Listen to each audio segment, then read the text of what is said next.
கட்சி உங்களுடைய blood report எடுத்து பாருங்க, அப்படியே டெட் அகைன்ஸ்டா இருக்கும்.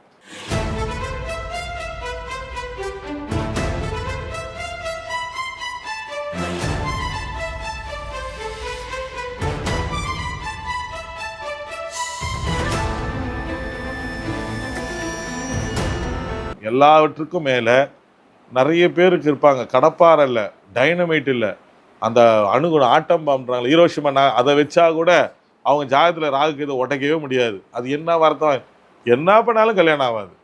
நானும் போராடினேன், 140 பேர் உட்கார வச்சேன்டா, 138 டிக்கெட் அவுட் ஆயிடுச்சு, இந்த 2 மட்டும் என்ன பண்ணிருக்கிறேன். அதை மாதிரி இருக்கிறவங்களாம் கூட இந்த இடத்துக்கு வந்து போன உடனே ஏதோ ஒரு திருப்புமுனையில் கல்யாணம் ஆகிடும். குழந்தை பாக்கியமே இருக்காதுன்னு அவங்க தலையத்தில் எழுதி வச்சுருப்பாங்க, ஆனால் வந்து போனோடனே ஆகிடும். ஸோ அப்படி ஒரு சிறப்பான ஒரு தீர்த்தம் இது. அது ஏன் சாமி நீ இப்போ வந்து கூட்டிட்டு வர அப்படின்னு ஒரு கேள்வி வரும். நல்லா அழகாக இருக்கும்போது கூட்டின்னு வரலாமே மழை பெய்கிற காலத்துலனா. இந்த சீசன்றது எப்படின்னு பார்த்தீங்கன்னா, ஒவ்வொரு அனிமலுக்கு ஒரு ப்ரீடிங் சீசன் மாதிரி இந்த சீசன் வந்து பாம்புங்களுக்கெல்லாம் ஒரு அருமையான சீசன். எல்லாவற்றுக்கும் மேலே நம்ம கிரக ரீதியாக நம்ம எப்போ இதெல்லாம் நம்ம செய்கிறது நம்மளுக்கு கொஞ்சம் ஜோஷி நுட்ப அறிவு தேவைப்படும். நீங்கள் கிரக ரீதியாக எடுத்துக்கிட்டிங்கன்னா, இப்போ ஜூன் மாதம், இந்த ஜூன் மாதம் 15, மே 15, ஏப்ரல் 15 டு மே 15 சூரிய பகவான் எங்கே இருப்பார்? மேஷத்தில் இருப்பார்.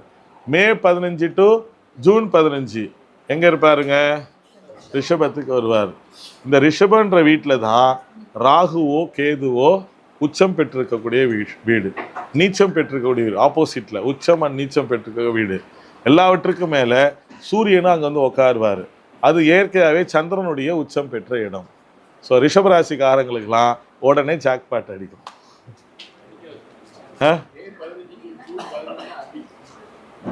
எப்பவுமே உங்கள் லைஃப்பில் இப்போ கிடையாது, எப்பவுமே அந்த நான்லாம் பார்த்தீங்கன்னா மே 15 ஞான ரிஷபராசி தான். எனக்கு அந்த அனுபவம் உண்டு. அந்த 15 நாள் வந்து எந்த வேலையும் செய்ய மாட்டேன், ரெஸ்ட் பீரியடாக விட்டுருக்கணும். யார் திட்டினாலும் சரி கம்முன்னு சிரிச்சுக்கிட்டே இருப்பா. அப்படி வருஷம் அடி விடும். எவ்ரி இயர் ரிஷபராசிக்காரன் எவ்ரி இயர் சூரியன் வந்து தான் சொந்த வீட்டில் உட்கார்றான்னா ஒரே புத்திசாலித்தனம், ஜென்டில்மேன் மாதிரி கோயில் குளம் சுற்றிட்டு இருக்கணும் இல்லையா? எல்லா வேலையும் சஸ்பெண்ட் பண்ணிட்டு உட்காந்துக்கணும் கம்முன்னு, இல்லைன்னா சரியான அடி, பின்னி அடிப்பார். அதே மாதிரி பார்த்தீங்கன்னா உல்டாவா நவம்பர் மாதம் நீ ஒரு வேலையும் செய்யாத, அக்டோபர் நவம்பர்லாம் எதையோ ஒன்று கொடுத்துக்கிட்டே இருப்பார். அது எங்கடா வருதுன்னே தெரியாது, லாபம் தானாக வரும். இந்த ரெண்டுமே இவங்களுக்கு பொருந்தும். சரியா? இந்த பர்டிகுலர் டைம் ஏன் நம்ம சூஸ் பண்ணுறோம் அப்படின்னு பார்த்தீங்கன்னா, அந்த 2 சந்திகளும் இல்லாமல் புதிய நீரூற்றுன்னு ஒன்று உருவாகிற நேரம் தான். மற்றெல்லாம் விட்டுருங்க, அதெல்லாம் ஜோதிடா பர்சனலுக்காக சொல்கிறேன். புதிய நீரூற்று அந்த எப்படி நம்ம அந்த ஆதிசேஷன் அந்த புது நீரூற்றுலேருந்து எழும்பொழுது, அப்போ இந்த 1 மாத காலகட்டத்தில் மட்டும்தான் அந்த ஃப்ரெஷ். அதனால தான் சம்மரும் இந்த மழை காலமும் ஆரம்பிக்கிறதுக்கு நடுவில் கரெக்டாக வருது. டு பி ஃப்ராங்காக சொன்னால், நம்ம போகிற வாரம் 10 நாள் முன்னாடி தான் அங்கே தண்ணியே கிடையாது. நம்ம வந்து 4 நாளைக்கு முன்னாடி தான் மழையே பேஞ்சிருக்குது, 4 நாளைக்கு முன்னாடி தான் பேஞ்சிக்குது. அது கூட 4 நாள் முன்னாடி பேஞ்சு ஃப்ரெஷ் வாட்டர் ஸ்டார்ட் ஆகிருக்குது. ஸோ அந்த புதிய நீரூற்று அப்படின்றதும் ஒரு கணக்கு. ஸோ அதனால தான் எப்பயுமே இந்த ஜூன் மாதம் 12 தேதியிலேருந்து 18 தேதிக்குள்ளே, அதிகபட்சம் ஜூலை 15க்குள்ளே இங்கே வந்து நீராடிட்டு போயிடும்.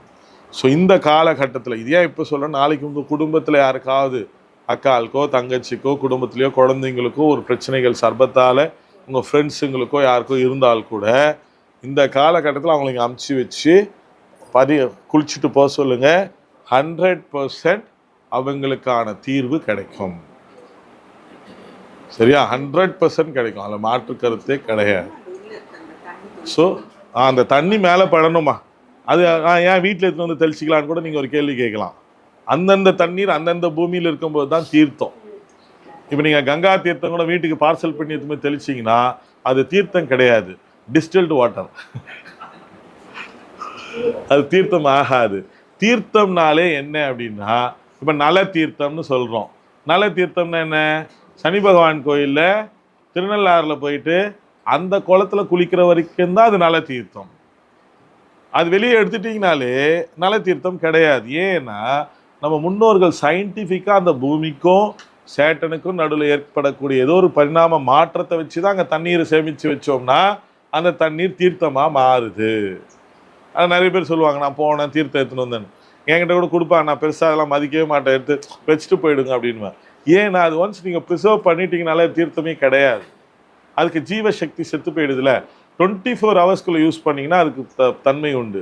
நீங்கள் ஒரு சூரிய உதயம் ஒரு சூரிய அஸ்தமனம் நம்ம ஆயிடுச்சுனாலே அந்த தண்ணீருக்கு இருக்கக்கூடிய தீர்த்த புனிதத்துவம் போயிடும். இப்போ எந்த ஒரு பொருளாக இருந்தாலும் சரி, ஒரு எலுமிச்சம்பழம் கொடுக்குறாங்கன்னு வச்சுக்கோங்களேன், அந்த கோயிலுக்கு கொண்டு போயிட்டு 24 மணி நேரத்துக்குள்ளே வீட்டுக்குள்ளே போச்சுன்னா ஜீவசக்தி வந்துடுச்சுன்னு அர்த்தம். இதில் 3 வருஷங்கள் தாக்கு பிடிக்கக்கூடிய ஒரே விஷயம் யந்திரம் மட்டும்தான். யந்திரம் அது காப்பர்ன்றது கண்டக்டிவிட்டி, அதை receiver of all energy copper.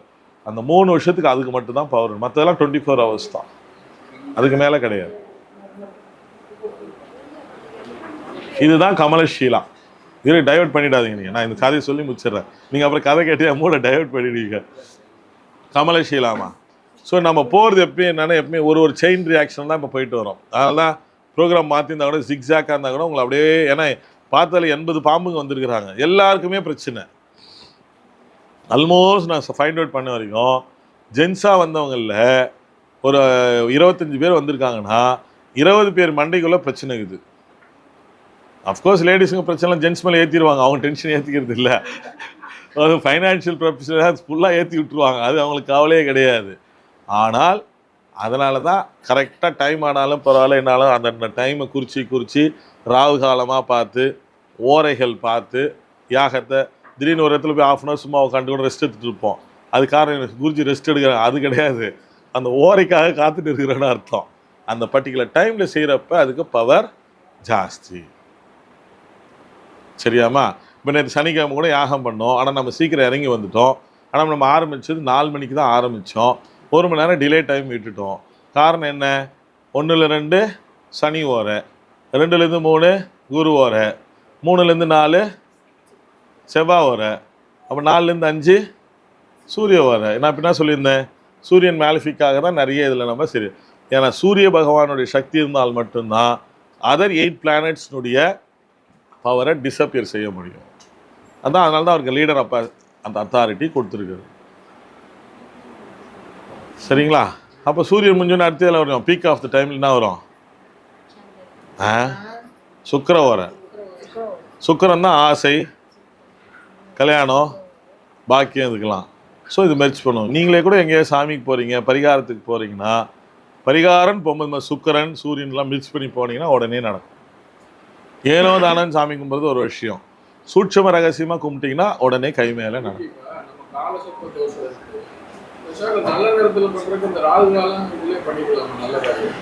Rahu காலம் அப்படின்றது என்னன்னா, மனுஷன் ஒரு நாளைக்கு 1.5 மணி நேரம் கம்பல்சரி சாமி கும்பிட்றதுக்காக ஒதுக்கப்பட்ட நேரம் தான் ராகு காலம். ஏன்னா அந்த ராகு தான் உன்னை கெட்டது இழுத்துன்னு போவார், கெட்ட கையத்தை போட வைப்பார். அந்த 1.5 மணி நேரம் நீங்கள் வெறும் சாமி கும்பிட்றதுக்கு ஒதுக்கிட்டிங்கன்னா நீங்கள் எந்த ரூபத்திலையுமே தவறாக எங்கேயும் சிக்கிட மாட்டீங்க. அதை பேஸ் பண்ணி தான் ராகு காலத்தில் கையெழுத்து போடாத, ராகு காலத்தில் நல்லது செய்யாதுன்னு சொன்னாங்க. ஆனால் ராகு காலம்தான் நமக்கான காலம்.